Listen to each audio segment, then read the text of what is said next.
back to Newsmax TV's special live coverage of the Wisconsin primaries. I'm John Bachman. We're live here in the Newsmax Media editorial room, the newsroom, the main hub with a lot of the information that you see on Newsmax TV and Newsmax.com. We've been tracking the exit polls out of Wisconsin. First, we want to talk about is this one coming from ABC News. Who can beat Hillary Clinton? Voters were asked that question. Ted Cruz getting the most votes at 40%. Donald Trump coming in second place with 30%. John Kasich in 20%. Let's move on to the next exit poll we're focusing on right now.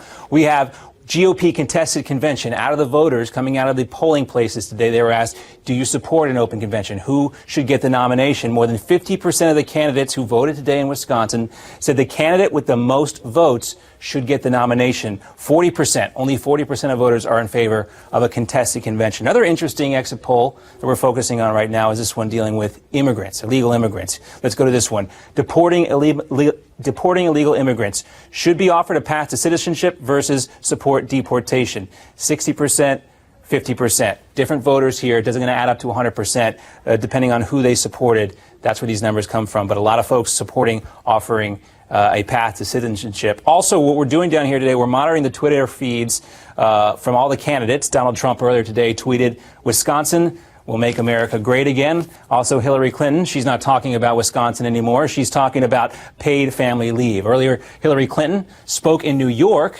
about abortion hitting Republican candidates. Take a listen.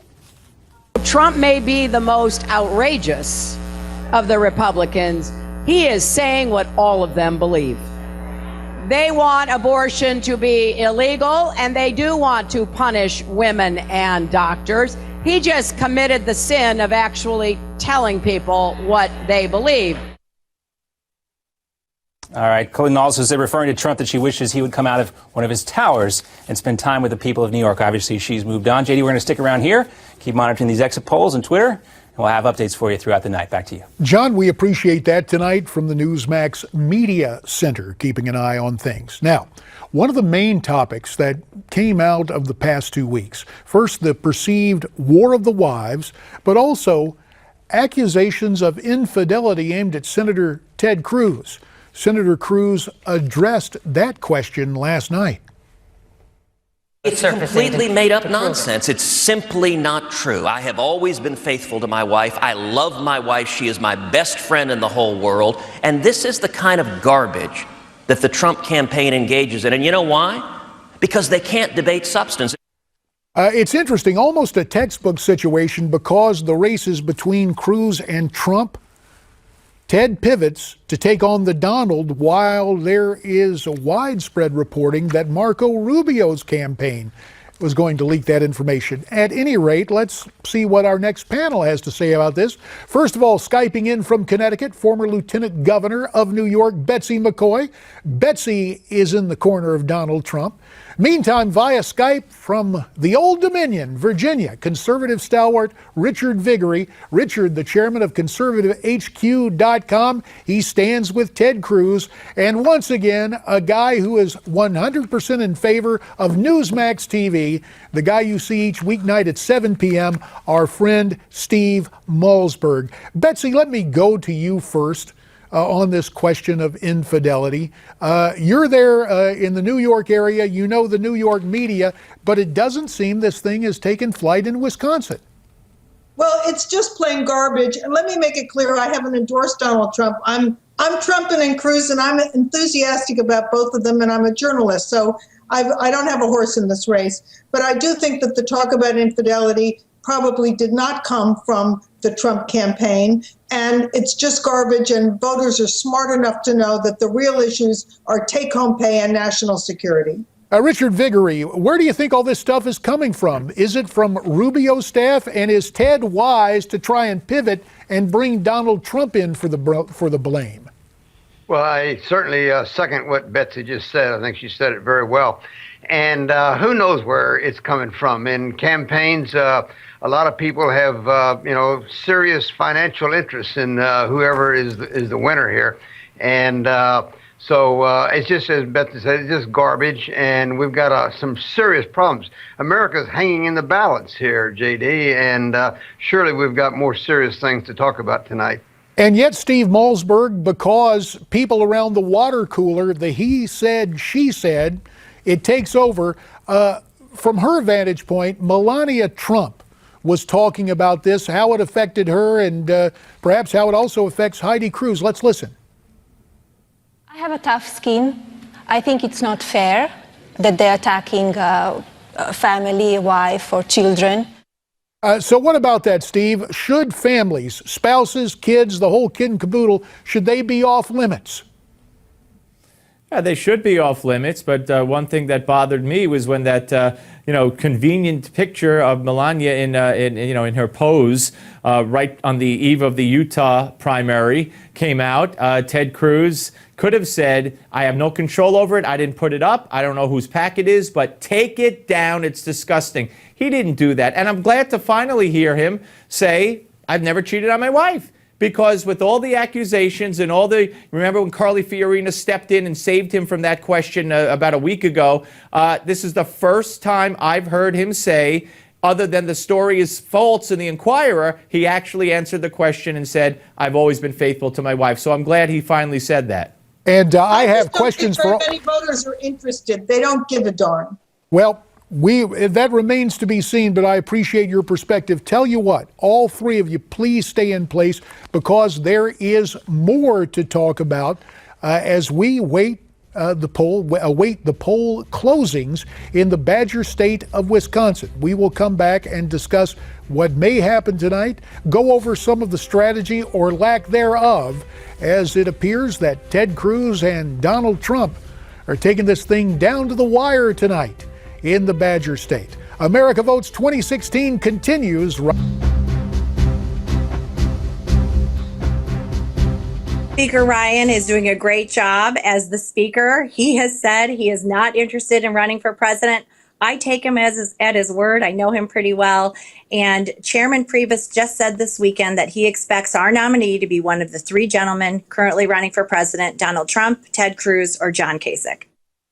Ronna Romney McDaniel, the chairman of the Michigan Republican Party, on Newsmax Prime last night, the program you usually see at this time of night. The Michigan chairman brushing off rumors of a contested convention being a stage setter perhaps for a Paul Ryan nomination. The chairman reaffirming, you heard her say, that it'll be one of the three in the hunt right now. But a growing rift is causing a whole lot of concern about what may transpire in July in Cleveland. And that's what we want to talk about now with our panel. Again, Skyping in from Connecticut, former Lieutenant Governor of New York, Betsy McCaughey. From Virginia via Skype, the chairman of ConservativeHQ.com, Richard Viguerie, and from Newsmax New York, my pal Steve Malzberg. Betsy, do you worry that all this talk about, oh, no, this isn't going to happen, is just talk? Do you think Paul Ryan, the guy who said, I don't want to be speaker, okay, I'm speaker. He's saying now, I don't want to be president, oh, okay. What do you think's going to happen? Well, whether it's Paul Ryan or John Kasich, it would be just as bad to make it John Kasich. Winning your own state does not put you in contention to be legitimate contention to be president of the United States. But choosing one of the contenders who is not a front runner, choosing anyone other than Donald Trump or Ted Cruz would be a tremendous betrayal of the voters. And I'm telling you, people would be in the streets. Richard Viguerie, do you have some suspicions that something is going on with the establishment?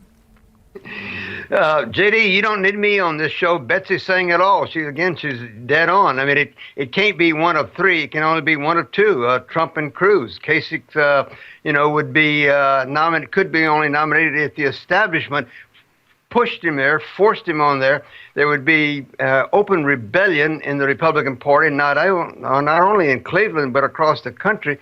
Republicans would be basically out of business if they tried to nominate anybody but Trump and Cruz. Now, for his part, Paul Ryan publicly is saying that there's nothing to these rumors.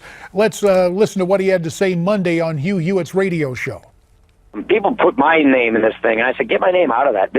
If you want to be president, you should go run for president. And that's just the way I see it. So you're not the fresh face that Karl Rove was talking about? I'm not the fresh face. I'm not that person. I'd like to think my face is somewhat fresh, but I'm not for this conversation. I think you need to run for president if you're going to be president. I'm not running for president, so period, end of story. About a minute 30 remains in this segment. Steve Malzberg, what about it? You taking Ryan at his word? No, I don't trust Paul Ryan. Look at the deal he made with Obama.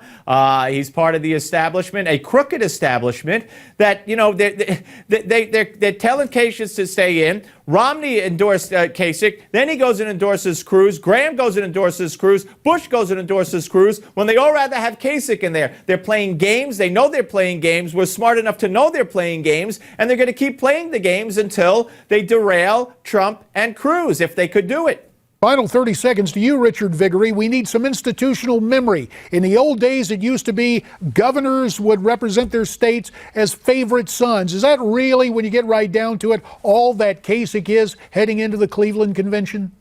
Look, yeah, Kasich's a one-state candidate, and those days are over with. People look now for shared values, shared beliefs. In 1992, you had two border state Democrats, Clinton from Arkansas and Al Gore from Tennessee. They didn't have a broad representation of the country. They shared a philosophy and ideology, and the same with the Republicans. If they want to win, they need to have a ticket that's compatible. I really kind of like the idea of Ted Cruz and Carlos Farina.